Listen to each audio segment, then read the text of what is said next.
Welcome to Aman classes. दोस्तों, Aman classes के YouTube channel पर आपका स्वागत है। प्यारे दोस्तों, कैसे हैं आप सभी। दोस्तों, हम बात करेंगे रीजनिंग के मोस्ट इंपॉर्टेंट क्वेश्चनों के प्रैक्टिस सीट में। तो चलिए दोस्तों, स्टार्ट करते हैं अपनी रीजनिंग की मोस्ट इंपॉर्टेंट क्लास को। इससे पहले जितने भी साथी चैनल पर नए हैं वो चैनल को ज़्यादा से ज़्यादा लाइक शेयर सब्सक्राइब कर देना और बेल आइकन को प्रेस कर लेना। और दोस्तों, आप अगर किसी भी एग्जाम की तैयारी कर रहे हो, चाहे रेलवे पुलिस फोर्स हो, चाहे SSC GD CGL CHSL MTS या फिर यूपी पुलिस हो, कोई भी एग्जाम हो दोस्तों, तो इस वीडियो को मिस मत करना, बने रहना वीडियो के एंड तक, क्योंकि इस वीडियो में मैं आपको वही क्वेश्चन करवाऊंगा जो आपके एग्जाम में पूछे जाएंगे और पीछे दोस्तों बहुत सारे एग्जाम में पूछे जा चुके हैं, इसलिए इस वीडियो के एंड तक बने रहना। तो देखिए, आज का अपना पहला क्वेश्चन देखिए। लुप्त संख्या ज्ञात करें। क्या करना है, हमें मिसिंग नंबर निकालना है। सबसे पहले रिलेशन यहाँ से यहाँ देखेंगे। तो देखिए, 17-11 का कोई 19 से बनता है क्या, नहीं बनता है। अगर ऐसे रिलेशन नहीं निकलेगा तो फिर हम ऐसे देखेंगे। तो देखिए, 17 और 12 में ऐसा एक रिलेशन दे दिया गया जिससे 25 बनेगा। 11 और 13 का एक ऐसा रिलेशन दे दिया गया जिससे 4 बनेगा। और 19 और 16 का एक रिलेशन दे दिया गया जिससे इनमें से कोई एक छप जाएगा। तो क्या इनमें से सही हो सकता है वो हमें बताना है। तो देखिए, बहुत कोई ज्यादा कोई अपने कहते हैं वो टफ वाली बात नहीं है, बल्कि बहुत ही इजी रिलेशन होते हैं अगर समझने की हमें क्षमता हो जाए। तो देखिए, 17 और 25, 17 और 12 से 25 बनाते हैं। सबसे पहले देखिए, 17 प्लस 12 कीजिए, कितने हुए। तो 7 और 2 9 हो गए, एक एक 2 हो गए, माइनस 29 माइनस 4 कर दीजिए, कितने आए। तो सर 25 आए जो कि दिए हुए हैं। मगर तुम अगर ये कर सकते हो तो फिर 11 माइनस 13 करोगे तो सर माइनस के 2 आते हैं, जबकि यहाँ पर तो प्लस 4 है। तो ये ऐसे तो ये नहीं हो सकता है। यहाँ पर तुम अगर ऐसे देखोगे तो इसे समझना इस बात को कि अगर तुम 11 प्लस 12 ऐड करोगे, यहाँ पर देखिए 11 प्लस, यहाँ पर तो हमने 17 और 12 ऐड कर दिया था, यहाँ पर 11 प्लस 13 ऐड करेंगे तो 13 और 10 23 और एक 24 होते हैं। 24 में से 4 माइनस गए, कितने हुए। तो सर 20 हुए। यहाँ पर तो 4 है तो 20 का तो कोई रेशियो ही नहीं बनता है। तो ऐसे तो ये मामला खराब हो गया। अगर हम ऐसे करें कि 1 प्लस 7 कर दो, कितने हुए। तो सर 8 हुए। और यहाँ पर देखिए 1 प्लस 2 कर दो, कितने हुए सर 3 हुए। 8 और 3 कितने हुए 11। 11 है दोस्तों, 11 को 2 से मल्टीप्लाई करें तो ही 22 आता है। ऐसे भी नहीं बनता है तो फिर ये मामला कैसे सेट होगा। देखिए, इस प्रकार से तो हम इसको कभी नहीं कर पाएंगे, जिंदगी में भी ये सोल्व नहीं हो सकता है। तो फिर ये कैसे सोल्व होगा। तो देखिए, इसको समझिएगा, इस क्वेश्चन को थोड़ा सा तुम दिमाग लगाकर, यहाँ से 17 है, इस 17 में से तुम माइनस कर दो 12। 17 में से माइनस 12 किया, 5 बचा, इस 5 का स्क्वायर कर दो, कितने आए 25 आए। है क्या, बिल्कुल है। यहाँ पर देखिए 11 है, 11 में से माइनस कर दो 13, या फिर 13 में से माइनस कर दो 11। बात एक की, यहाँ पर 2 बचा, इस 2 का तुम स्क्वायर कर दो, 4 आया। है क्या, बिल्कुल है। यहाँ पर 19 है, 19 में से तुम 16 माइनस करो, कितने आए। तो सर 3 बचेंगे। तो फिर ये जो 3 है दोस्तों, इस 3 का जब तुम स्क्वायर करोगे तो 9 आ जाएगा। और ये 9 ही दोस्तों क्या होगा, अपना करेक्ट आंसर हो जाएगा। तो यहाँ पर क्या छपेगा, तो यहाँ पर सर 9 छपेगा। और ये 9 ही अपना क्या है, करेक्ट आंसर है, हो गया। तो option A is the correct answer. तो बस बहुत बहुत ही सिंपल वे में हमारा रिलेशन जो है दोस्तों निकल गया, बहुत कोई टफ वाली बात है नहीं है। तो रीजनिंग तो मैं आपको हमेशा से कहता हूँ दुनिया का सबसे इजी सब्जेक्ट है। अगर तुम इसको समझ लो तो बहुत ही अच्छा और बहुत ही शानदार सब्जेक्ट है, कोई बड़ी बात इसमें नहीं रहती। चलिए नेक्स्ट क्वेश्चन पर डिस्कस करते हैं। अगला क्वेश्चन देखिए, ये रहा हमारा नेक्स्ट क्वेश्चन। देखिए, 3476 से इसने 20 बना दिया, फिर 4235 से ये क्या बनाएगा वो हमें बताना है। तो समझिएगा इस क्वेश्चन को दोस्तों, बहुत ही अच्छा क्वेश्चन है ये। देखिए इस क्वेश्चन को, 3476 है, ये लीजिए सर, हमारे 3476 हो गए, अनुपात 20 हो गया, समानुपात दोस्तों 4235 हो गया, अनुपात क्वेश्चन मार्क हो गया, क्या आएगा। तो अब तुम इस बात को समझना कि हम 3476 में से कितने माइनस करें कि 20 आ जाए। तो सर हमें माइनस करने पड़ेंगे, कितने हैं 3456 माइनस करते ही दोस्तों कितने आ गए, 20 आ गए। तो इसी प्रकार अब हमें क्या करना है, 20 माइनस करना है। तो हम इसमें से कितने माइनस करें कि यहाँ पर 20 छप जाए। तो देखिए, अब हमने यहाँ पर 3456 माइनस किया है, तो 4235 में से भी हमें इतने ही माइनस करने हैं। तो तुम देखना, 6 में से 5 गए, बचे कितने, एक, 3 है। इस प्रकार से देखिए, यहाँ पर हमने 3456 माइनस करके 20 ले आए। तो अब इसमें से अगर अपन 3456 माइनस करें तो कितना आएगा। तो यहाँ से देखिए, ये एक बच गया, ये 13 में से 5 गए, कितने बचे। तो सर 13 में से 5 गए तो 8 बच गए, 12 में से 4 गए तो कितने बचे, 11 में से दोस्तों 4 गए तो कितने बचे। तो सर 11 में से 4 गए तो 9 बचे। और यहाँ से देखिए 3 में से 3 गए तो 0, तो 9 981 बच जाएंगे 4235 में से। ये जाने पर 981 वाला तो कोई मैटर ही नहीं है, ये तो हमारी पूरी मेहनत ही बेकार हो गई। तो फिर ये क्वेश्चन किस प्रकार से सोल्व हो सकता है, तो देखिए मैं आपको बताता हूँ, जरा समझिएगा। बहुत ही सिंपल सा क्वेश्चन है ये। 34 76 हो गए, फिर अनुपात 20 हो गया, फिर दोस्तों समानुपात क्या हो गया, तो यहाँ पर देखिए समानुपात 4235 हो गया, और उसके बाद अनुपात क्वेश्चन मार्क हो गया। तो अब तुम इसको देखोगे तो तुम्हें पता चलेगा कि ये 20 कैसे आ रहा है। तो देखिए 3 + 4 + 7 + 6, तो देखिए 3 और 4 कितने हो गए 7, 7 और 7 कितने हो गए 14, 14 और 6 कितने हो गए 20।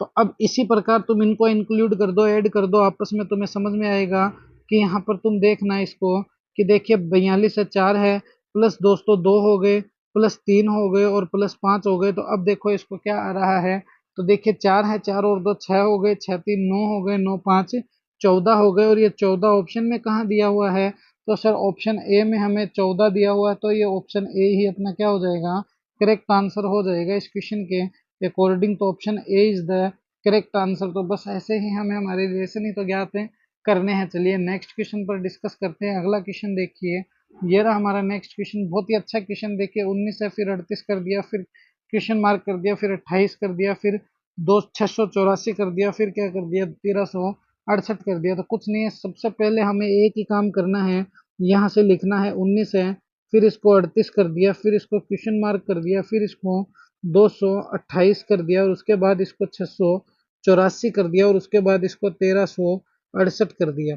अब तुम आगे इसको जरा तुम देखोगे तो तुम्हें समझ में आएगा, 19 से 38 की तरफ तो मल्टीप्लाई 2 हो गया। अब यहाँ पर कितने से मल्टीप्लाई होगा वो देखना पड़ेगा। तो देखिए यहाँ पर 228 से 684 है, तो तुम्हें पता चलेगा कि ये जो है 228 को 3 से मल्टीप्लाई करने पर 684 आता है, और 684 को 2 से मल्टीप्लाई करने पर 1368 आता है। तो अब तुम समझ गए होंगे कि ये किस प्रकार से हो सकता है। तो यहाँ पर दोस्तों तुम 38 को अगर 3 से मल्टीप्लाई कर दो तो तुम्हें पता चलेगा कि यहाँ पर 114 आएगा। कितना आएगा 114, कैसे, तो देखिए 8 3 24 हो गए, 24 का 4 आ गया, 3 3 9 और 2 11 हो गए, 114 आ गए। और 114 को जब तुम 3 से मल्टीप्लाई करोगे, कितने से 2 से मल्टीप्लाई करोगे, तो 128 आ जाएगा। तो ये सीरीज सेट हो गई कैसी, मल्टीप्लाई 2 फिर 3 फिर गुणा 2 फिर गुणा 3 और फिर गुणा 2। तो 114 ऑप्शन में कहाँ है, तो सिर्फ ऑप्शन सी में 114 है। तो ये ऑप्शन सी ही अपना क्या हो गया, इस क्वेश्चन के अकॉर्डिंग करेक्ट आंसर है, हो जाएगा। तो option C is the correct answer. तो बस कुछ नहीं है, बहुत ही सिंपल वे में क्वेश्चन हमारे ज्ञात होते हैं, जो हम ज्ञात करते हैं। तो ये देखिए 114 जो है दोस्तों, वही क्या हो गया अपना करेक्ट आंसर है, हो गया। नेक्स्ट क्वेश्चन देखिए, ये रहा हमारा नेक्स्ट क्वेश्चन। देखिए चिकित्सा है, अनुपात रोगी हो गया, समानुपात शिक्षक है, अनुपात क्वेश्चन मार्क हो गया। तो अब देखिए तुम्हें इस बात को समझना पड़ेगा कि चिकित्सा और रोगी में क्या संबंध है जो एक शिक्षक का हो जाएगा। तो यहाँ पर तुम देखोगे कि रोगी जो है, देखिए जब चिकित्सक है और रोगी में जो रिलेशन है, देखिए रोगी है कोई भी व्यक्ति है, वो बीमार होने पर कहाँ पर जाता है, तो दोस्तों चिकित्सा जाता है। कहाँ जाता है, चिकित्सा जाता है, चिकित्सक से मिलने के लिए। तो इसी प्रकार शिक्षक है, शिक्षक शिक्षा के लिए कहाँ जाता है, देने के लिए, तो विद्यालय जाता है। कहाँ जाता है, विद्यालय में जाता है। तो शिक्षक कहाँ जाएगा, विद्यालय में जाएगा। जिस प्रकार चिकित्सा में रोगी जाएगा, उसी प्रकार शिक्षक है विद्यालय में जाएगा। चलिए नेक्स्ट क्वेश्चन देखिए, ये रहा हमारा नेक्स्ट क्वेश्चन। समझना इस क्वेश्चन को, बहुत ही अच्छा क्वेश्चन है दोस्तों। मिरर इमेज से संबंधित क्वेश्चन है, किससे, मिरर इमेज से संबंधित क्वेश्चन है, दर्पण प्रतिबिंब से संबंधित क्वेश्चन है। तो इस क्वेश्चन को समझना बहुत ही सिंपल सा क्वेश्चन है कि हमें कोई एम एन रेखा दे दी जाए, और उस एम एन रेखा पर हमें क्या करना है दोस्तों, तो एम एन रेखा पर हमें क्या ज्ञात करना है, तो इसका दर्पण प्रतिबिंब बनाना है। तो देखिए एम एन रेखा पर दर्पण प्रतिबिंब बनाते हैं अपन, कैसे बनेगा ये समझिएगा इस बात को। सबसे पहले 4 डिब्बे हो गए जी, अच्छी बात है, हो गए। अब तुम्हें यहाँ से देखिए इसको उल्टा कर दो, सीधा का सीधा ही। एक तो डिब्बा यहाँ से ले लो, फिर एक डिब्बा दोस्तों यहाँ से ले लो। कहाँ से, तो एक डिब्बा इसके है बीच से ले लो। देखिए मैं आपको बताता हूँ, ये एक डिब्बा ऐसे हो गया। इसके बाद तुम्हें करना क्या है, इसके बाद तुम्हें एक लाइन ड्रॉ करनी है यहाँ से यहाँ तक की। ये लाइन ड्रॉ हो ही गई। इसके बाद तुम्हें क्या करना है, तो इसके बाद तुम्हें इसे डार्क कर देना है। तो कैसे करोगे, तो देखिए ये जो एरिया है, इस एरिया को कवर करते हुए दोस्तों इसे डार्क कर दो। तो ये लीजिए सर, ये डार्क हो गया। यहाँ से देखिए इसे डार्क कर दिया हमने।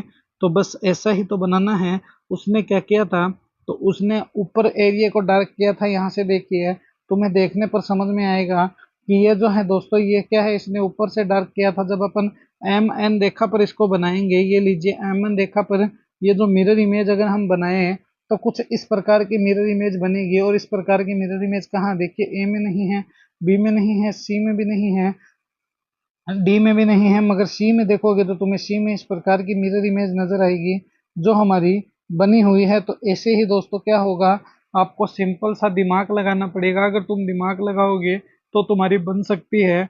ऐसे क्वेश्चन कोई ट्रिक के द्वारा जिंदगी में भी कभी सोल्व नहीं कर सकता है, बल्कि ऐसे क्वेश्चन हमेशा आदमी के माइंड पर आधारित होते हैं। किस पर होते हैं, माइंड पर आधारित होते हैं। जिनका माइंड अच्छे से काम करता है वो इन क्वेश्चनों को अच्छे से सोल्व कर लेता है। नेक्स्ट क्वेश्चन देखिए, ये रहा हमारा नेक्स्ट क्वेश्चन। बहुत ही अच्छा क्वेश्चन है, देखिए TRPN है, अनुपात क्वेश्चन मार्क हो गया। हमें इसमें मिसिंग जो अल्फाबेट की सीरीज है उसमें मिसिंग नंबर निकालनी है। तो देखिए कैसे निकालेंगे इसको, समझना इस बात को। पहले टी हो गया, फिर आर हो गया, फिर पी हो गया, फिर दोस्तों इसने एन कर दिया और फिर क्वेश्चन मार्क हो गया। अब तुम्हें पता चलेगा टी कितने नंबर पर आता है, तो 20 नंबर पर। आर है दोस्तों कितने पे आता है, 18 पे। OP कितने पे आता है, 16 पे। एन कितने पे आता है, 14 पे। तो ये तो सीधा सीधा ही रिलेशन निकल गया कि -2 हो गए, फिर -2 हो गए, फिर -2 हो गए। अब 14 में -2 करेंगे 12 आएगा। 12 पे क्या आता है, तो तुम्हें पता चलेगा कि 12 पे हमें एल मिलता है। क्या आता है, 12 पे एल आता है, क्योंकि 10 पे जे, 11 पे के और 12 पे एल आता है। तो एल कहाँ है, ऑप्शन सी में एल दिया हुआ है। तो ये ऑप्शन सी ही क्या हो जाएगा, अपना करेक्ट आंसर है, हो जाएगा। तो तुम्हें कुछ नहीं है दोस्तों, बस बहुत ही सिंपल वे में ऐसे ही रिलेशन ज्ञात करने हैं, जैसे कि रिलेशन में तुम्हें निकाल कर दे रहा हूं। तो अगर तुम ऐसे रिलेशन ज्ञात करोगे तो तुम्हें कोई भी दिक्कत कभी भी नहीं आएगी, वरना तुम्हें परेशानियों का सामना करना पड़ सकता है। नेक्स्ट क्वेश्चन देखिए, हम देखते हैं नेक्स्ट क्वेश्चन पर। ये रहा हमारा अगला क्वेश्चन, बहुत ही अच्छा क्वेश्चन है। देखिए इसने ACE कर दिया, फिर YAC कर दिया, फिर BDF कर दिया, अनुपात इसने question mark PRS ZBD XYB FD B क्या बताएगा वो हमें देखना है। तो देखिए जो आदमी थोड़ा सा भी अगर इसमें माइंड लगा रहा है, जो स्टूडेंट मेरा थोड़ा सा भी माइंड लगाकर इसको सोल्व कर रहा है, उसके लिए तो मैं बता दूं कि ये बहुत ही इजी क्वेश्चन है और वो इसके ऑप्शन देखते ही समझ गया कि कौन सा ऑप्शन सही होगा। तो देखिए मैं आपको बताता हूँ, ए है, फिर सी है, फिर इसने ई कर दिया, फिर इसने अनुपात YAC कर दिया, फिर दोस्तों इसने समानुपात BDF कर दिया। अब देखिए अनुपात क्वेश्चन मार्क का क्या होगा। तो तुम इसको थोड़ा सा समझना, इसने ए को कहाँ पर लिया, बीच में, बीच वाले को कहाँ ले लिया, लास्ट में, और यहाँ पर इसने वाई दे दिया। तो यहाँ पर तो थोड़ी सी समस्या क्रिएट हो गई, क्योंकि इसने क्या किया कि ई का इसने एफ कर दिया। तो अब दो ऐसे तो हो नहीं सकता। तो तुम यहाँ पर देखोगे तो तुम्हें पता चलेगा कि ई है, ई के सामने अगर हम अंग्रेजी वर्णमाला में वैसे भी देखें तो ई के सामने वी आता है, ए के सामने जेड आता है, सी के सामने एक्स आता है। यहाँ पर इसने सीरीज को चेंज कर दिया, क्या कर दिया इसने, यहाँ पर इसने ए है, सी को लास्ट दे दिया, ए को बीच दे दिया और ई को वाई कर दिया। तो यहाँ पर अगर हम लास्ट की सीरीज चेंज करें तो एफ को क्या कर सकते हैं हम, तो एफ देखिए बी है, डी है, यहाँ तक तो ठीक है। मगर अब हम एफ को क्या करें, तो एफ तो ऐसे ही नहीं छोड़ सकते।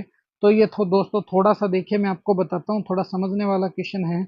इस प्रकार ये नहीं निकलेगा, कैसे निकलेगा, तो देखिए इस क्वेश्चन को करते हैं इसको सोल्व। सबसे पहले देखिए ए है, फिर सी है, फिर इसने ई कर दिया, फिर अनुपात इसने YAC कर दिया, फिर दोस्तों इसने समानुपात बी, फिर डी और एफ कर दिया, अनुपात इसने क्वेश्चन मार्क कर दिया। तो अब तुम इसको समझना, ए में जब तुम -2 करोगे तो क्या आएगा, सर वाई आएगा। सी में -2 करोगे क्या आएगा, तो सर ए आएगा। ई में -2 करोगे 5 पे है तो क्या आएगा, तो सर यहाँ पर सी आ गए। तो अब तुम देखोगे यहाँ पर कि बी में -2 करते ही क्या आ गया, तो सर ए आ गया। उसके बाद तुम समझना डी में -2 करते ही क्या आ गया, सर बी आ गया। एफ है, एफ में -2 करते ही क्या आ गया, तो सर डी आ गया। तो तुम यहाँ पर क्या देख रहे हो कि देखिए बी में -2 करते ही क्या आ गया, जेड आ गया। क्या आ गया, जेड आ गया। तो जेड बी डी कहाँ है, तो sir Z B D option number C में है। तो ये ऑप्शन नंबर सी ही क्या हो गया, अपना करेक्ट आंसर हो जाएगा। तो Z B D is the correct answer. तो ये ऑप्शन सी जो है इस क्वेश्चन के अकॉर्डिंग ही अपना क्या हो गया, करेक्ट आंसर हो गया। तो option C is the correct answer. चलिए नेक्स्ट क्वेश्चन देखिए, ये रहा हमारा नेक्स्ट क्वेश्चन। बहुत ही अच्छा क्वेश्चन है, समझिएगा इसको कि एक स्त्री की ओर संकेत करते हुए। देखिए एक तो आता है तस्वीर का क्वेश्चन, किसमें, तो ब्लड रिलेशन की क्वेश्चन है दोस्तों। ये ब्लड रिलेशन में एक तो आता है तस्वीर का क्वेश्चन, और तस्वीर के अलावा एक जो क्वेश्चन तुम्हें देखने को मिलेगा तो वो एक क्वेश्चन आता है दोस्तों किसका, ए बी की बहन है सी डी की, तो अंग्रेजी वर्णमाला के हिसाब से। तो देखिएगा, एक स्त्री की संकेत करते हुए रोहित ने कहा है कि वह मेरे पिता की पत्नी मतलब कि मेरी माँ के पुत्र मेरे भाई की पुत्री की बहन है, तो वह स्त्री रोहित से किस प्रकार संबंधित है। तो तुम इस बात को समझना कि वो संकेत करते हुए क्या कह रहा है कि वह मेरे पिता, तो मतलब कि अपन कह सकते हैं पापा, उसके बाद पापा की पत्नी, और पत्नी की दोस्तों क्या बोल रहा है वो पत्नी के पुत्र, तो इसका मतलब पुत्र हो गया, और उस पुत्र की पुत्री, इस पुत्र की पुत्री हो गई। यहाँ पर क्या कह रहा है कि बहन हो गई, इस पुत्री की बहन हो गई। तो अब वह स्त्री रोहित से किस प्रकार संबंधित है, तो वह स्त्री रोहित की पुत्री हो गई। कैसे, देखिए रोहित के पापा हो गए, रोहित की मम्मी हो गई, मम्मी ये पुत्र हो गया किसका, इसका पापा, ये पापा मम्मी हो गए, और ये इनका पुत्र हो गया रोहित खुद, और रोहित की पुत्री हो गई कौन है, तो इसकी बेटी है, इसकी बेटी की बहन हो गई, इसको मतलब रोहित को दो लड़की है, तो वो क्या हो गई, रोहित की पुत्री हो गई। तो option A is the correct answer. तो बहुत ही इजी क्वेश्चन होते हैं रीजनिंग के। अगर तुम इन ब्लड रिलेशन के क्वेश्चन को डायग्राम से सोल्व करते हो तो कभी भी पीछे नहीं रहोगे, ये गारंटी है मेरी, वरना तुम कभी इनको सोल्व नहीं कर सकते हो। चलिए नेक्स्ट क्वेश्चन देखिए, ये रहा हमारा नेक्स्ट एंड फाइनल क्वेश्चन। देखिए इस क्वेश्चन को दोस्तों, कौन सा शब्द अक्षरों का प्रयोग करके नहीं बनाया जा सकता है, मतलब कि इनमें से कौन सा शब्द इनका प्रयोग करके, सब्स्टिट्यूशन का प्रयोग करके नहीं बनाया जा सकता। तो सबसे पहले बाइट्स देखते हैं। देखिए बी है, बी गया, आई गया, फिर दोस्तों टी भी गया, फिर एस भी गया, तो बाइट्स तो बन जाएगा। बॉन्ड देखते हैं, बी है, ये रहा बी, फिर ओ रहा, ये रहा, फिर एन भी है दोस्तों, सब्स्टिट्यूशन एन है, ये रहा, और डी भी है सब्स्टिट्यूशन। तो इसका मतलब दोस्तों, इसका मतलब बी नहीं बनेगा, क्योंकि सब्स्टिट्यूशन में जो सब्स्टिट्यूशन है, इस सब्स्टिट्यूशन में दोस्तों डी का प्रयोग नहीं किया गया, बल्कि बिन्स भी बनेगा, बस्ट भी बनेगा। तो option number B is the correct answer. तो हम ये कह सकते हैं डी का प्रयोग नहीं किया गया। क्या नहीं किया गया, तो डी का प्रयोग नहीं किया गया, इसलिए ये नहीं बनेगा। तो option B is the correct answer. तो ये ऑप्शन सेकंड जो होगा दोस्तों, यही क्या होगा, अपना करेक्ट आंसर हो जाएगा। तो option B is the correct answer. तो ये थी दोस्तों आज की अपनी रीजनिंग के मोस्ट इंपॉर्टेंट क्लास।